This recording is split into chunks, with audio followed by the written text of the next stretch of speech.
प्रेषितांची कृत्ये या पुस्तकातून घेतलेले वाचन. तेव्हा पेत्राने बोलण्यास आरंभ केला. योहानाने बाप्तिस्म्याची घोषणा केल्यानंतर गालिलापासून प्रारंभ होऊन सर्व यहुद्यामध्ये घडलेली गोष्ट तुम्हाला तर माहीतच आहे. नाझरेतकर येशूला देवाने पवित्रात्म्याचा व सामर्थ्याचा अभिषेक केला. तो सत्कर्मे करत व सैतानाच्या सत्तेखाली असलेल्या सर्वांना बरे करत फिरला. कारण देव त्याच्या बरोबर होता आणि त्याने यहुद्यांच्या देशात व यरुशलेमेत जे काही केले त्या सर्वांचे साक्षी आम्ही आहोत. त्यांनी त्याला क्रूसावर टांगून मारले, पण त्याला देवाने तिसऱ्या दिवशी उठवले आणि त्याने प्रकट व्हावे असे केले. तरी हे प्रकटीकरण सर्व लोकांना नव्हे, पण जे साक्षी देवाने पूर्वी निवडले त्या आम्हाला केले.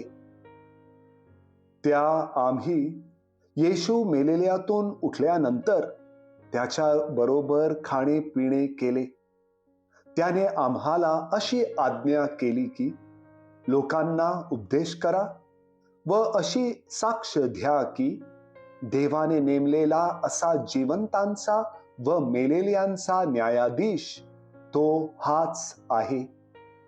त्याच्यावर विश्वास ठेवणाऱ्या प्रत्येकाला त्याच्या नावाने पापांची क्षमा मिळेल अशी साक्ष सर्व संदेष्टे त्याच्याविषयी देतात. प्रभूचा शब्द. देवाला धन्यवाद.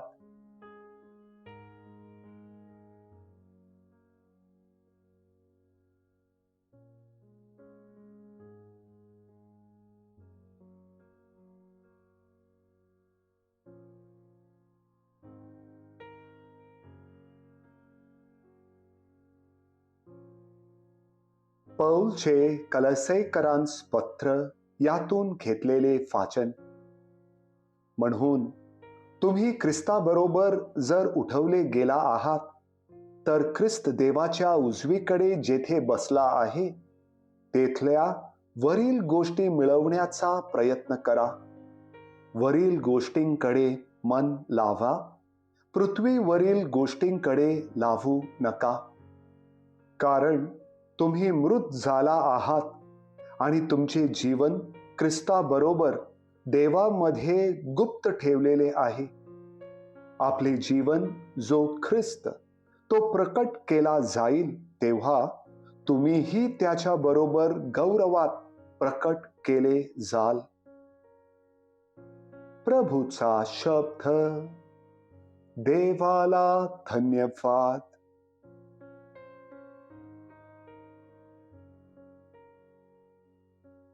योहान लिखित पवित्र शुभवर्तमानातून घेतलेले वाचन. आठवड्याच्या पहिल्या दिवशी पहाटेस अंधारातच मरिया मग्दलिया कबरेजवळ आली आणि कबरेच्या तोंडावरून धोंड काढलेली आहे असे तिने पाहिले.